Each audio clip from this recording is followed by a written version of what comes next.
It's championships. That was the message from Roger Denny, Oklahoma's new athletic director.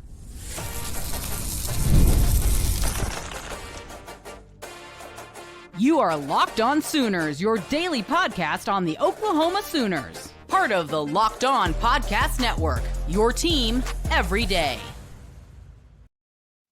What's up, Sooner Nation? Welcome to Locked On Sooners, and thank you for making Locked On Sooners your first listen every single day. Shout out to all the everydayers out there. Tune in and subscribe to the show wherever you get your podcasts. We're part of the Locked On Podcast Network, your team every day. And thank you for making Locked On the #1 sports podcast network. He's Jay Smith of Unfair Sports. I'm John Williams of Sooners Wire.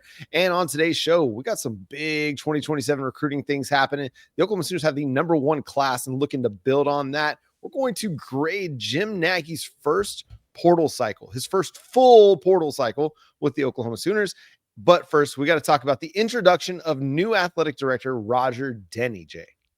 Yeah, Roger Denny comes in, they introduce who he is, talks about his, of course, accomplishments as a an associate AD or assistant AD or AD number 2, whatever you want to call it. Yeah. When he was there in Illinois. But no, he really pointed out one of the things you mentioned in the intro was goals of championships, dominance, growing on dominance and being great. And so I do appreciate him pointing that out. And he, of course, the biggest accolade I think he has, that an accomplishment we could really talk about that could translate here, is he was a part of one of the best eras in Illinois football history, as well as 3 Big Ten championships in 5 years on the basketball side. Does Oklahoma basketball have a possibility of doing anything like that? Well, I'm thinking with Roger Denny, there is a chance. Yeah, this is a guy that Joe Harris talked about being very humble, but you also saw him speak very confidently. Yes. That he's got a vision, that he believes in the things that he knows, and he believes that the University of Oklahoma is a place where he's going to be able to help win championships and carry the torch that Joe Castiglione started 28 years ago. And I think that's the aspect of this. It's like, it's a difficult job to step into. It's like following, Bill Belichick as head coach. It's like following Greg Popovich, these big, organizational builders. Joe Castiglione has been that.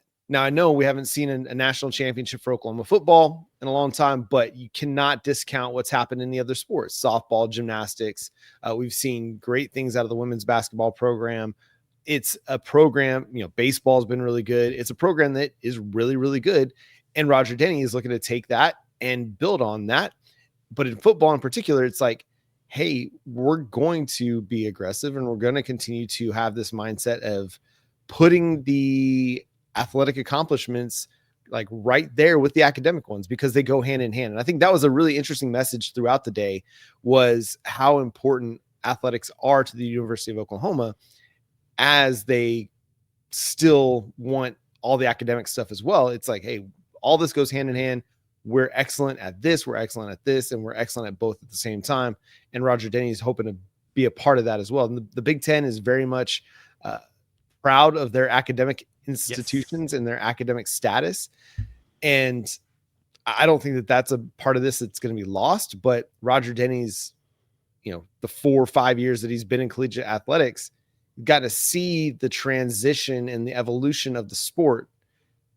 And I think he's going to be able to be an asset in that, because he's not, as Joe Harris talked about it, like looking backward and hoping that things can go back the way they were. He's like, no, this is the way they are. And we're going to see how we can take advantage of the way they are.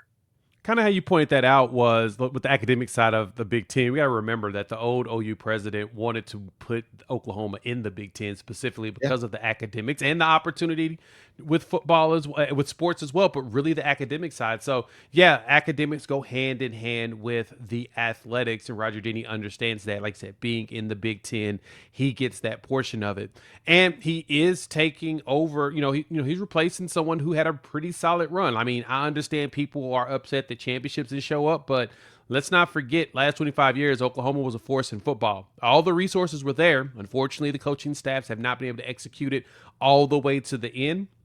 But the resources were there.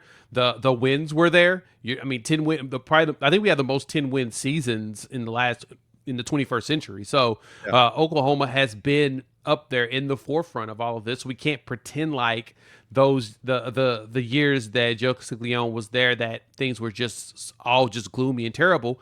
Yeah, heartbreak was there, but the team was always competitive. That's what matters, is that you're competitive and you're getting the wins that can get you a chance there. It's just now you got to get over the hump. And so I know that Roger Denny is focused on that. He really talked up on Jim Nagy, and we'll definitely give our grades to Jim Nagy coming up soon, because there's a lot to really talk about how the portal went so far in this winter, and it's not done. Just FYI, there's going to be more to this.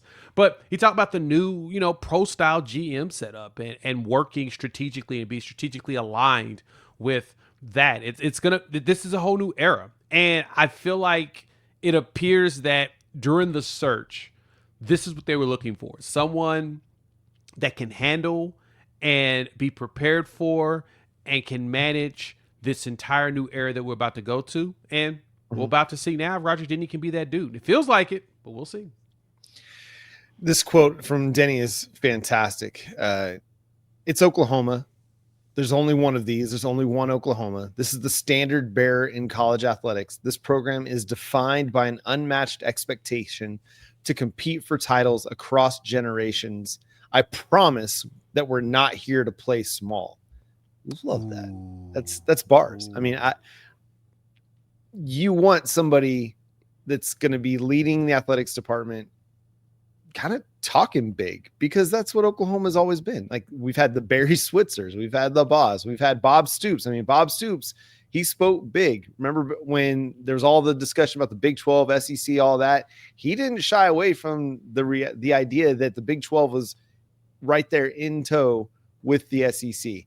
And I want a leader that talks confidently. I want somebody that's going to be unashamed and unabashedly confident and optimistic that, hey, we're going to go compete for championships. That's the goal. We're not here to play for playoff appearances. And listen, I'll give Oklahoma credit for their playoff appearances, but that's not the goal. That's not where we're settling. And I appreciate that from Roger Denny. So the other aspect I thought was cool here, Jay, was that the Illinois athletic administration showed up for him too.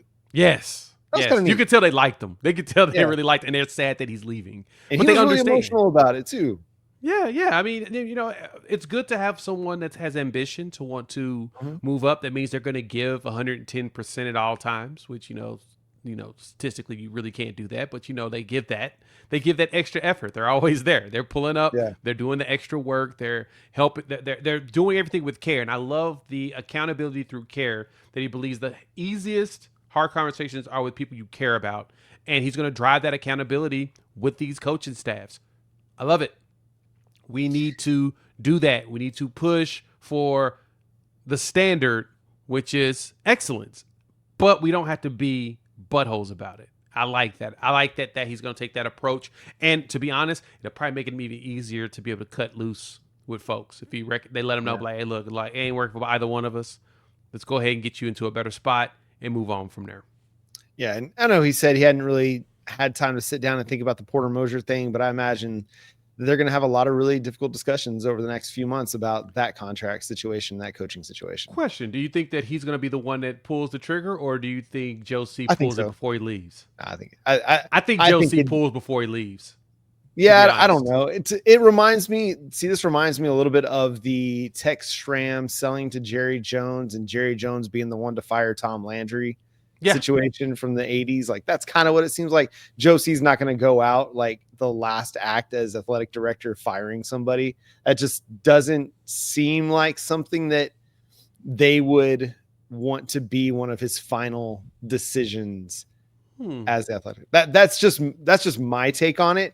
I don't know where they'll end up on it, but I just think they'll want to try to let some of the lasting moments of his career and tenure be positive things. You know what I mean? Yeah, no, I get you on that. And I'm opposite, though. I think that this is Joe C's opportunity to right the ship and allow Roger Denny to be able to start from scratch in a situation that hasn't worked out. Like, we've ridden it to the wheels falling off, and the wheels are falling off right now.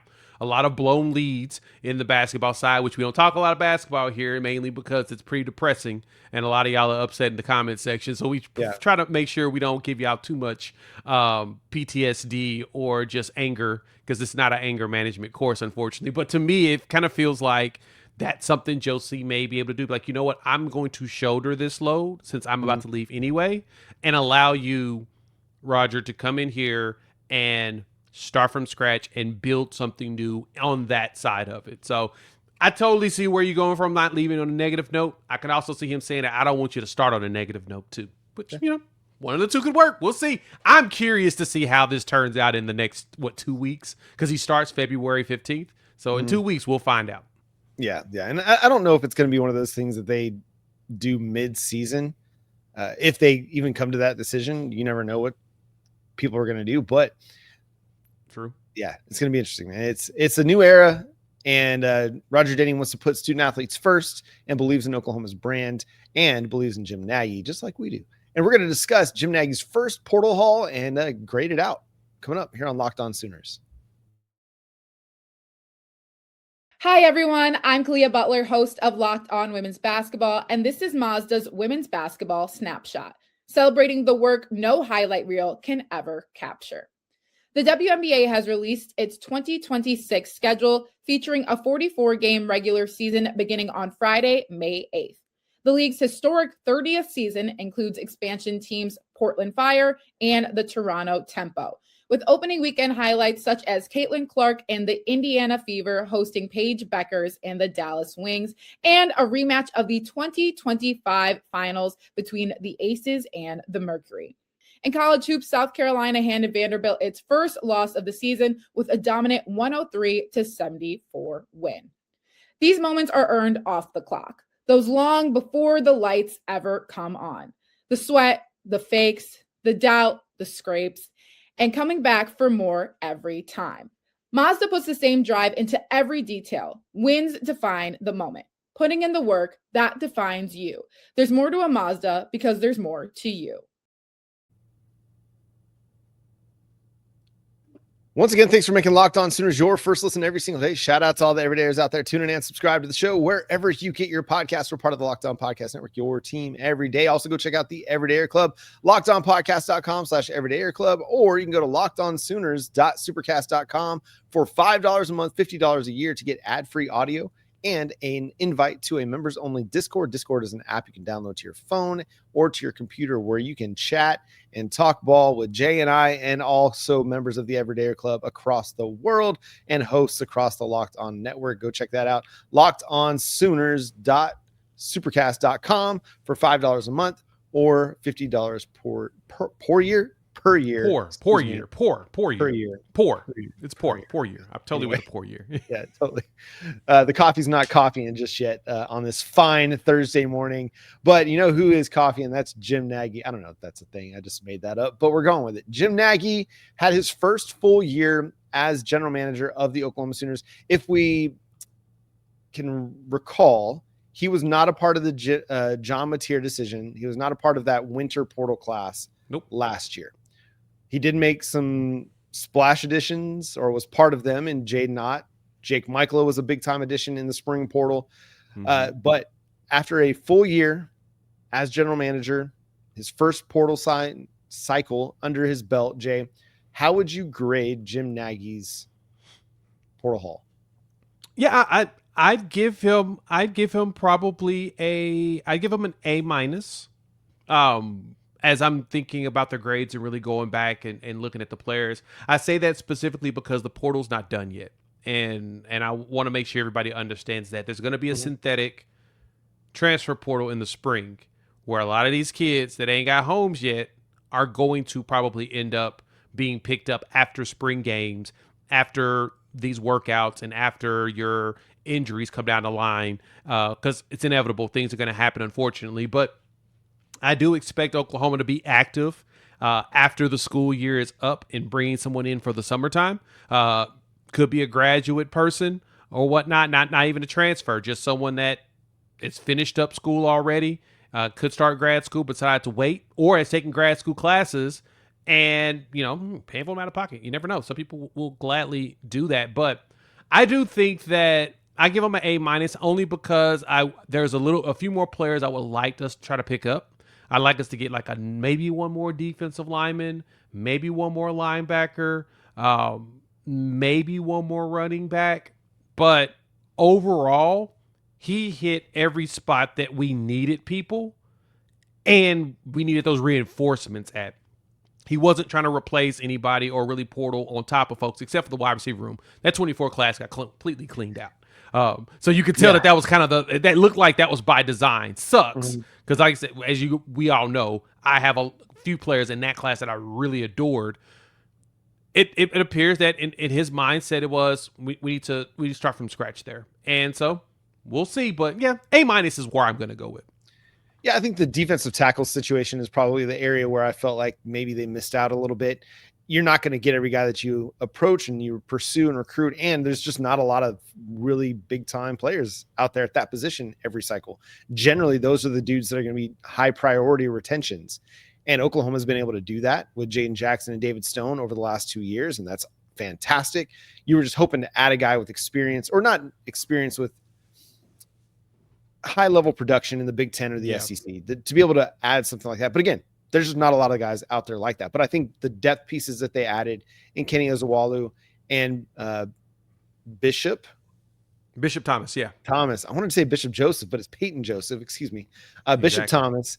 I think they're solid additions. They're guys that you can bring in if they compete and they win rotational roles. Great. If they don't, then you're looking at playing Trent Wilson. You're looking at playing maybe a Brian Harris. You've got options on your roster that you really like. So yeah, I think overall A- is where I'd land as well, just because, again, you didn't necessarily add impact players everywhere. You didn't necessarily need to, but where you did add impact players, you added very impactful players, guys that can walk in and start for you. Trell Harris and Marion Harris, Parker Livingston, they can all start for you. Hayden Hanson or Rocky Beers, they can start for you on offense.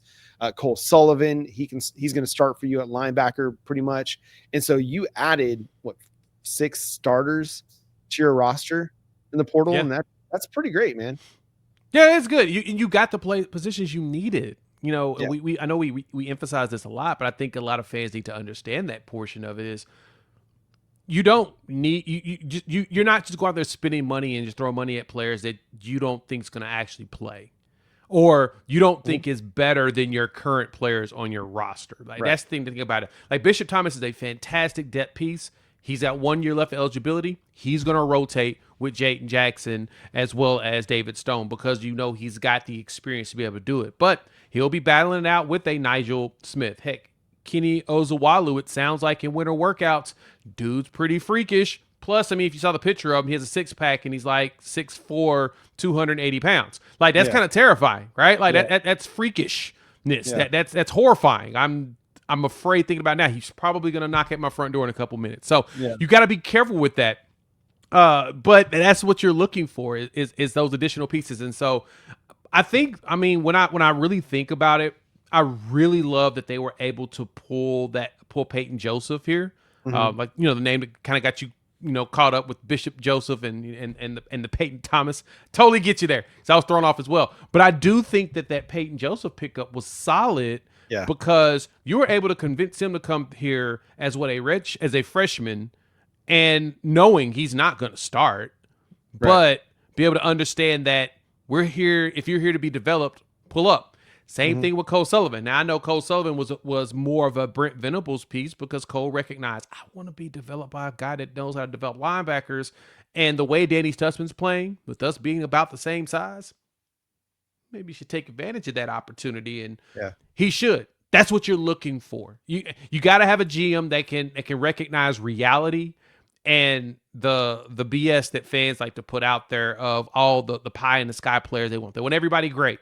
We want you to spend $70 million on your roster. Just get every single great player possible, but we don't and think that you can just put a square peg in a round hole after you get all these players. You don't want to do that to yourself. You never want to put yourself in that situation. You want to get what makes the most sense, and I think he did it this time around, which makes me happy. Well, I think protecting culture is part of that too. Like, yes, you that want to be aggressive in the marketplace. Yes, you want to go and find really talented players to add to your roster. At the same time, you want to protect your culture and you want to protect the vibes that you've got inside the building, because you had one guy and it can poison the fruit. I mean, one moldy apple can disrupt the bunch. And so Yeah.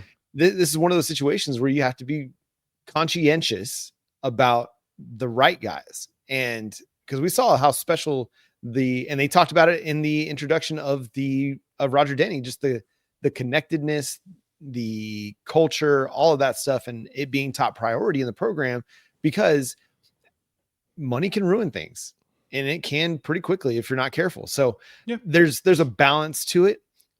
But again, I love the additions, especially on the offensive side of the ball. Trell Harris and Parker Livingston are going to be very impactful guys. Hayden Hance and Rocky Beers are going to make an impact. This is a really, really fantastic portal haul. They hit the high notes. You had areas of need that you needed to upgrade, especially on the offensive side, to where you can say, hey, listen, we're going to take a step forward on offense because we're going to add the pieces to it. And we love Elijah Thomas. We love Emmanuel Choice. We think those guys have big time potential with this team, but you can't bank on hope. Hope is not a plan. And so they had to go into the portal and make sure that they found guys that can get open for John Mateer and make plays down the field, so that this offense can be in a much better state in 2026. Yeah, that's all we got to do. We'll get there. But shout out to Nagy. I do like his first full portal haul of focusing on what's most important for this roster. And he did that. Now, we'll see what the next, like I said, we'll see what the synthetic one looks like here in the spring, and we'll really see what it looks like next winter, when we, for the most part, it's going to have a lot of changes that we're probably going to have to fill in. And the final note here is they added a bunch of guys that have multiple years of eligibility, which I really like, because then you're not banking on them being like, hey, you've got to come in and be that guy right now. Now, there's some of them, but not every one of those is like, you have to live up to all the expectations right now. Like, yes, we want you to come and produce, but also we understand that you're going to have multiple opportunities to do that. As opposed to like the Jay Knott situation, where it's like, you got to come in here and be great right now. And it wasn't. And it was kind of a letdown. I'm more of a get guys for 1 year rental and play your recruits. But at the same time, like you said, when you start losing your own depth, it's good to get some multiple year guys to help with that as well. Yeah. So, yeah, I see both sides of it. And you have balance in this, because you have Trell Harris, who has 1 year, and you have Parker Livingston, who has multiple years. Yep. You have Marion Harris, who has 1 year. You have Peyton Joseph, who has 4 years of eligibility left. So there's balance in that. All right, coming up next, the Oklahoma Sooners are trying to build on that top-ranked recruiting class in the 2027 cycle. We'll discuss coming up here on Locked On Sooners. Let's be real. Managing your finances can feel overwhelming between subscriptions you forgot about. Believe me, I had a gym membership that I completely forgot I had from like a year or so ago. That's crazy. Bills that keep going up, and trying to figure out where all your money's actually going each month. I have no clue where mine goes. It's really bad. It's easy to feel like you're losing control. I've lost control. And you can't. And who has time to track each one of these transactions? I don't. I'm talking to you all right now. That's where Rocket Money comes in. The personal finance app that helps you take control. Take it back. It finds and cancels unwanted subscriptions, monitor your spending, and helps lower your bills so you can, grow a savings. When I went through, like I said, I had a gym membership I completely forgot about at a place that I haven't even lived close to in like 5 years. Now, I hadn't been paying for it for 5 years, but I had re-upped it to go back in that area, and I was like, I'm not going to make that drive anymore, and completely forgot about it. Rocket Money helped me find it. I love that it did that for me. And so the other thing too, when it comes to budgeting, the automatic transaction categorization, the bad boy is a game changer. I can find and see exactly where my money's going each month. Now I can determine if my kids are spending too much money on a regular basis, and I can start cutting them off. Everything a parent wants to do. So let Rocket Money help you reach your financial goals faster. Join rocketmoney.com/locked on. That's rocketmoney.com/locked on. Rocketmoney.com/locked on.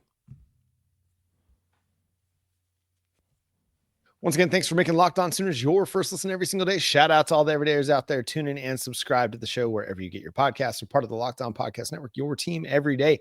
Jay, the Oklahoma Sooners have the number 1 ranked recruiting class in 2027, according to 247 Sports. I think it's number 3 over at On3, but we know that there are a bunch of haters over there. So I'm playing, just going to take that with a grain of salt. No, but they've done some great work already. Got 13 commits. 2 offensive tackles in Cooper Hackett and Caden Perry, who are 2 of the best in the class, which is awesome. Have some really impressive pieces, but they're also trending for another impressive safety prospect out of Alabama. This is Jaylen Scott, Chad Simmons, and Sam Spiegelman of On3. Both predicted Scott to end up with the Oklahoma Sooners. He's scheduled to come back for a visit on March 7th. Yeah, March 7th is going to be one of the big visit weekends for Oklahoma. Like right now, we talked about that.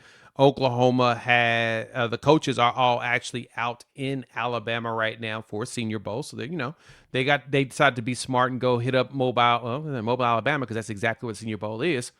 Shocking coincidence. They went and saw 2 of the players that they're really keen in on and Jaylen Scott's one of them. He's a thumper. Watching the tape, he likes to hit people, and it's probably the one thing that we enjoy the most about recruits is when we watch that high school tape, you see him hit people, you're like, oh, okay, you're built for Brent Venables' defense. He 100% is. He goes down the line of your Markel Forge, your Marion Robinsons, down to your Reggie Powers III, where they just got here leveling folks like crazy at the safety spot, and Michael Boganowski. So as we can continue to get these Baba Yaga types, these dudes that terrify people to come across the middle, man, it should make defending the pass a lot easier, because, business decisions will happen when there's a chance your head to get knocked off. So I like that we're getting predictions here. I think we have a very good shot at landing this. I think this staff actually likes him a lot. So I don't think it's one of those where you're getting predictions, but things change. He decommitted from Auburn a while back, and so it sounds like we may be able to start launching, taking over the state that we technically own, which is the state of Alabama. We own Alabama, and he's an interesting cat, because I guess he was committed to Florida State at one point, then committed to Auburn, and he said in a piece with Sam Spiegelman that when he committed to Auburn, Oklahoma started coming after him hard, and then when he decommitted, they even ratcheted up the pursuit even more so. So this is somebody they really, really like. And there's a lot to like. You talked about the physicality that he brings, and he brings it. He's a versatile player. You can see him lining up at cornerback, middle of the field safety. And to me, that's the most impressive place he plays, is that deep middle safety. He tracks the ball so well. He looks like a center fielder out there, like legitimately. And I'm watching these Alabama quarterbacks throw the ball not even close to wide receivers, and he's still able to track it down and go get it. He's got really good instincts. He's got really good reaction timing. I really like. I think he's a great versatile safety piece that could be a difference maker in Oklahoma's defense. I'm curious about his size. I feel like they need to update those measurements, because 6 foot 165 does not show up on tape. Like, he looks like he's playing like 6'1", 6'2", 180, 190. I mean, that's the way he looks like he's playing to me out there at the safety spot.